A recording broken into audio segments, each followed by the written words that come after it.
Imagine waking up one morning and realizing that every memory you hold, every emotion you feel, and every truth you believe was carefully curated by someone else. Close your eyes for a moment. Picture the person you trust most in this world, the one who knows your secrets, your fears, and your dreams.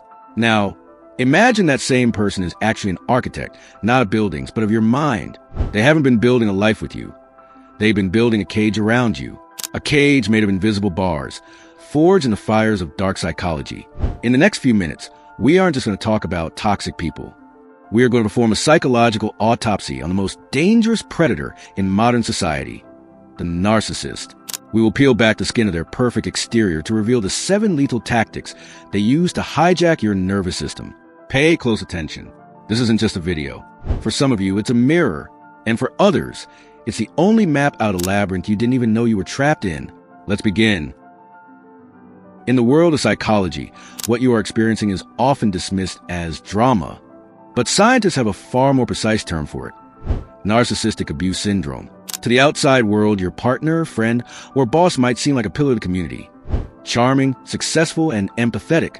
But behind closed doors, they are driven by a singular, pathological hunger known as narcissistic supply. They don't see you as a human being with a soul. They see you as a battery, a source of validation, attention, and power. When that battery runs low, they don't fix it. They replace it. Or worse, they break it. This isn't a difficult relationship. It is a calculated, systematic erosion of your identity. It is a psychological war where you're the only one who doesn't know the rules. To understand the why, we must look at the how. These 7 tactics are the DNA of dark psychology. They're designed to bypass your logic and target your biology. Tactic 1, love bombing the Trojan horse. It starts with a flood. They call it love bombing. In the first few weeks, you are the center of their universe. They mirror your interests, finish your sentences, and tell you they've never met anyone like you. The science: this isn't love. It's a neurochemical ambush. Your brain is being flooded with dopamine and oxytocin. The narcissist is essentially hacking your reward system, creating an addiction to their presence. By the time the mask slips, you're already physically hooked on the high they provide. You think you've found your soulmate, but you've actually just met your future captor. Tactic 2, gaslighting the reality warper. I never said that. You're remembering it wrong. You're being crazy. Gaslighting is the most famous tool in the dark psychology toolkit. It is a slow, deliberate attempt to make you doubt your own perception of reality. The psychology: in the U.S., we value our independence and our minds. The narcissist knows this. By subtly changing details of past events or denying things that happened, they force you to rely on their version of the truth. Over time, your internal compass, the part of you that knows what is real, breaks. You stop trusting yourself and start looking to them for permission to believe your own eyes. Tactic 3, intermittent reinforcement, the human slot machine. This is the secret sauce of the trauma bond. Why is it so hard to leave? Because of the partial reward schedule. The nerdy breakdown. If a slot machine paid out every time, it would be boring. If it never paid out, you'd stop playing. But because it pays out randomly, your brain stays in a state of constant, high-alert anticipation. The narcissist treats you like that machine. One day, they're the loving partner from phase 1. The next, they are a cold stranger. This unpredictability causes your brain to release massive amount of cortisol, the stress hormone, followed by a sudden burst of dopamine when they finally show you a crumb of affection. This cycle is more addictive than cocaine. You aren't staying because you love them. You're staying because your brain is waiting for the next win. Tactic 4, triangulation, the jealousy game. Narcissists hate a fair fight. They prefer a crowd. Triangulation involves bringing a third person into your dynamic, an ex-lover, a perfect colleague, or even a family member, to make you feel insecure. They will compare you to this person, subtly or overtly, forcing you to compete for the narcissist's attention. It keeps you in a state of performance mode, always trying to be better so you don't get replaced. While you're busy fighting for their approval, they are sitting back, enjoying the supply of 2 people competing for them. Tactic 5, projection, the mirror of blame. Have you ever been accused of cheating by someone who is actually the one being unfaithful? That is projection. The mechanism: the narcissist cannot handle the shame of their own flaws.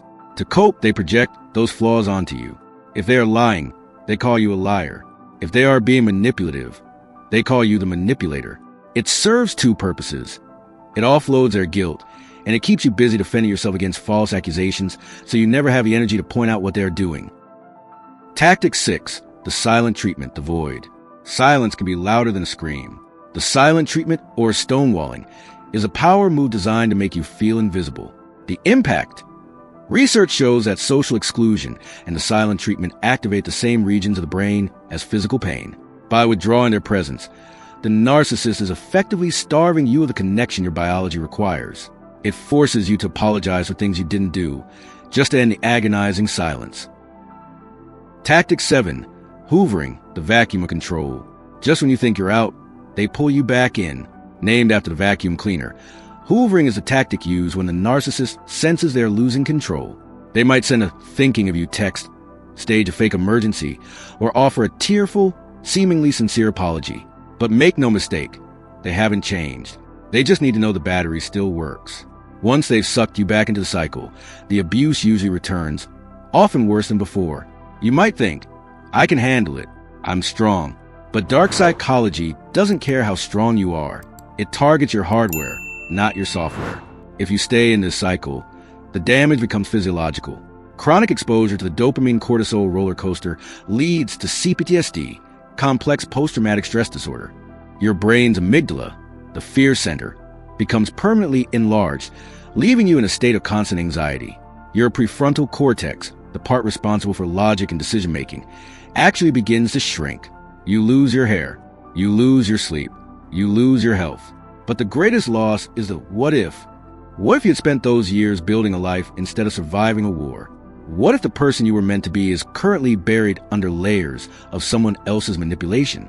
Every day you stay is another day you are complicit in your own disappearance. The door to the cage is actually open. You just have to stop looking at the bars. Here is your step-by-step guide to reclaiming your mind. Step 1. The no contact rule. This is the only 100% effective cure. Narcissists thrive on engagement. If you give them a reaction, even a negative one, you are giving them supply. Block the numbers. Delete the emails. Move if you have to. You cannot heal in the same environment that made you sick. Step 2. The gray rock method. If you must interact, perhaps due to co-parenting or work, you must become a gray rock. Be boring. Be neutral. Give one-word answers. Do not share your feelings, your plans, or your successes. If they can't get an emotional rise out of you, they will eventually look for a more reactive battery elsewhere. Step 3. Radical reality testing. Start a reality journal. Write down things as they happen. So when they try to gaslight you later, you have a physical record of the truth. Reconnect with friends who knew you before the narcissist. They are the keepers of your original identity. Step 4. The 5-4-3-2-1 grounding technique. When the trauma bond pulls you back into a panic, ground yourself in the present. Acknowledge 5 things you see, 4 things you can touch, 3 things you hear, 2 things you can smell, 1 thing you can taste. Bring your brain back from the narcissistic future and into the empowered present. The most terrifying thing about dark psychology isn't that it exists. It's that it's invisible. It hides in plain sight, in the smiles of those we love and the handshakes of those we trust. But now you have the light. You can see the strings. And once you see the strings, the puppet master loses their power. The question is no longer, why are they doing this to me? The question is, now that I know, what am I going to do for myself? If you felt a chill down your spine while watching this, or if a specific face kept appearing in your mind, that is your intuition waking up. Don't let it go back to sleep. Comment below with the word awake if you are ready to reclaim your reality. Share this video with one person you think might be trapped in the dark. Knowledge is the only weapon that can cut through invisible chains. Subscribe to The Unseen Mind to master your mindset and protect your peace. Because the most important mind you will ever understand is your own. I'm The Unseen Mind. Stay vigilant. Stay free.